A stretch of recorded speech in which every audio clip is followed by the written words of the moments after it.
shadow of love. You changed my life. We were as green as grass, and I was hypnotized from the first till the last kiss of shame, shame, shame. Shame is the shadow of love.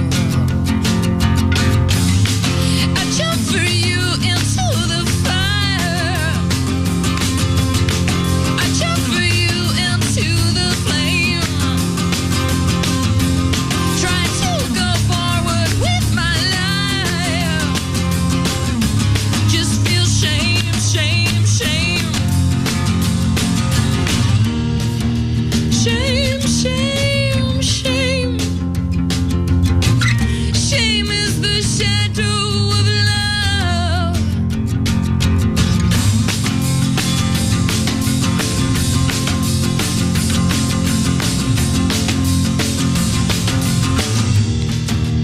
If you tell a lie, I still would take the blame.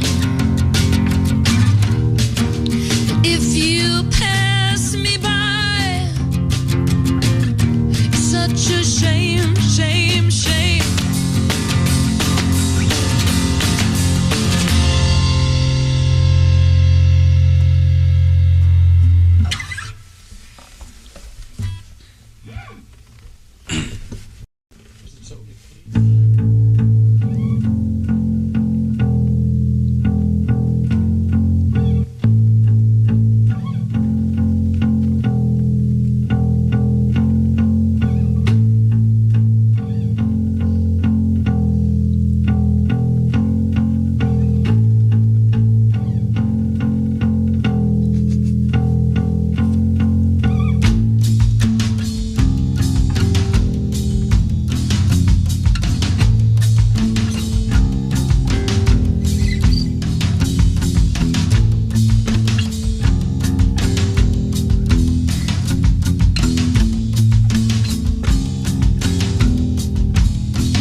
don't wanna be tied down. White material will stay. My pocket knife's got a shiny blade. I'm not trying to cause a fuss. I just wanna make my own mess ups. I'm not trying to break your heart. Mess it up. I'm just trying not to fall apart.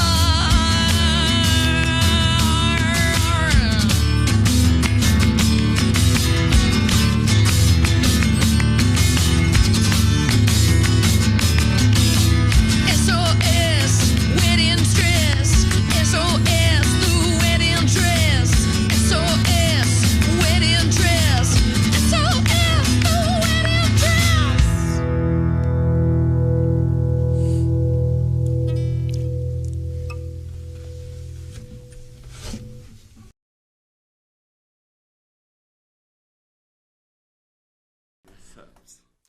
It's Mona Becomes Eclectic at 89.9 KCRW, and PJ Harvey is our guest. Thanks for playing a set for us. I know we got some more music coming up in a minute. It's good to see you again. Yeah, no, my pleasure. It's great fun actually doing it in this kind of acoustic way, which happened out of practicality because my crew are loading our gear into the knitting factory, so we couldn't have our gear with us. So it's the first time we've done a session acoustically like this.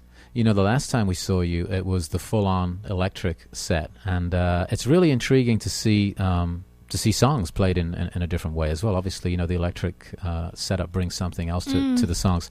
How is it for you stripping down songs like this? I guess it's sort of coming back to basics a little bit. Yeah, not every song would work like it. You have to choose quite carefully which ones will work, but it's a lot of fun for me because it'll make me sing the songs in a different way, and it's just nice to hear the songs in a fresh way as well, especially when you've been on the road for a while. It's always very exciting to play them in a different way.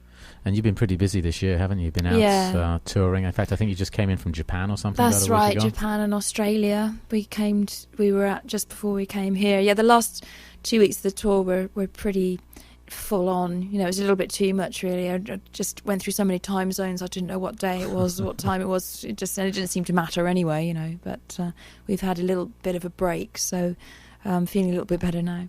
And you've been spending a little bit of time in Los Angeles before these shows that you're in town for. Do you like spending time in LA? Do you like hanging out in LA? I mean, I love it, but I think, you know, I love it because it's almost the opposite of where I was born and grew up and still live the half of my time. So it's just nice to have that exact opposite. You know, where I live in England is very remote, quiet. There's nothing to do apart from walk, and you know, and just beautiful scenery and things, but very little going on. And so, a place like LA, I mean, not only has great weather, which England doesn't have, exactly, but it's, you know, there's just so much you can do. And I had a lot of friends here, which made me think it's, you know, about time I had that luxury of doing something I've wanted to do for years. You know, years and years I've dreamt of having a place in America. I wasn't quite sure where, but I think LA swung it with its weather for me. I wanted to be away from the English winter. I hear you. I mean, that there's a lot of English people here, and I think the entertainment thing is part of it, but I guess the real part is getting away from that English winter. Yeah, that's a big part of it for me, I have to say. Let's talk about the new record, Her. Can you tell us a little bit about recording the album? When did you record it? I never set out to just be making it on my own, really. It just happened like that. But so most of the songs were recorded in my home in Dorset, in England, as I was writing the songs and working them out. And I always go through that process of spending a week or so writing a song, finishing it to some sort of rough sort of structure that I can use as a template for how I will record it later on. But at the end of writing each song, when I listened back to the songs I'd gathered, I felt that they were already complete, really. It seemed silly to just re-record them because they already had an atmosphere and an essence to them. That's what kind of led me down that route. I hadn't intended that, but it's the first sort of set of songs that I just thought they worked very well in a very intimate and rough kind of way. So I left them just as those initial recordings that I made as the song was written. And I guess that's pretty different from the last time you recorded, where you spent much more time sort of finishing the songs. Yeah, the last time I recorded, it was all done from scratch in the studio. Really, all started again. Yeah. What do you get out of that, having made the record that way? I guess that really, we just talked about pulling it back to basics and doing a session this way. That's the way you used to make songs yourself, isn't it? Back at home, just with 4 tracks and 8 tracks and demoing songs. Does that sort of represent any sort of cycle for you right now? Or I'm intrigued to know. Doesn't feel like that. I mean, I always feel like I'm exploring new ground and trying to. It never feels like, oh, I remember this, I've done this before. It doesn't, and I think particularly as a writer of words and of songs and structures, I'm constantly trying to find new ground. And always live in fear of repeating myself. Try very hard not to do that. So, no, I like to think that I'm kind of going forward rather than round in circles. It's the way I try to go, anyway. When you take those songs to the band, what happens? Well, I think it's changed over the years, as I've changed, really. I mean, in initial days, and Rob Ellis will tell you, because I've worked with him nearly all my life. The drummer. Yeah, but I used to be very uptight about it all and want parts played exactly as I'd written them, and left very little room for the magic that can happen when a group of people get together. And I think, over the years that I have loosened up a lot. These days, I'm just very open to seeing what people can bring and change in the songs when it comes to playing them live. And even in the studio, it just worked out with this album, like I said, that I didn't use other people. But had I done so, I think I am much more kind of like to see what other people can bring these days. And you have pretty much a new band this time out as well. How's it been taking the songs on the road with a new group of friends? Great. I mean, very good for Rob and I think, because, like I said, Rob and I we're probably quite conservative in the way that we play, and I think that the 2 members of the band that are working with us now are not like that at all. And I think that we've both learned quite a lot from them about being available to the moment, and just kind of going with the moment, and not predetermining what we think should be happening. And I think it's changed us both in very good ways. Do the songs evolve over the course of a 3-month tour? Do things shift? Little nuances? Yeah, I think things constantly shift a little, depending on the venue you're in, the night, how we're feeling. Everything changes and slowly mutates as the tour goes on. Yeah. Well, I want to thank you for bringing the guys into the studio for us today and performing the way you did. It was really intriguing for me to just watch this very stripped down set, and you really get to see the subtleties in the song that perhaps are missing when the whole thing is plugged in. It just becomes a different animal, I guess, once it's all plugged in. So thanks for doing it. Oh, it's a lot of fun for me as well. All right, we're going to go back to another set of music. Our guest is PJ Harvey on Morning Becomes Eclectic. Thank you.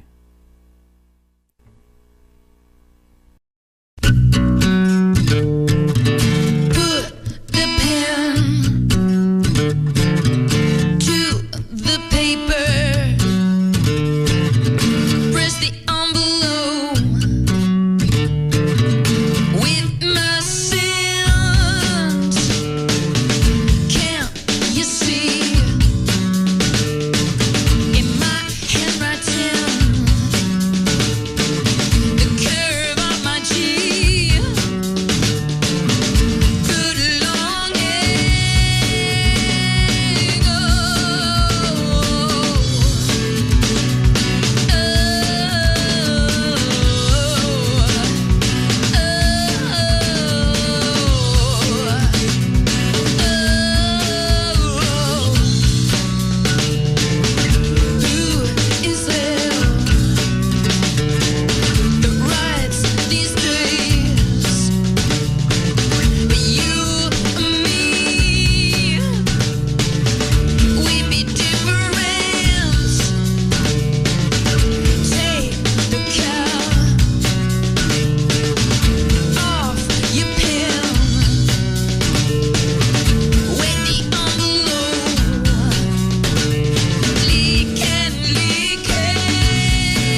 said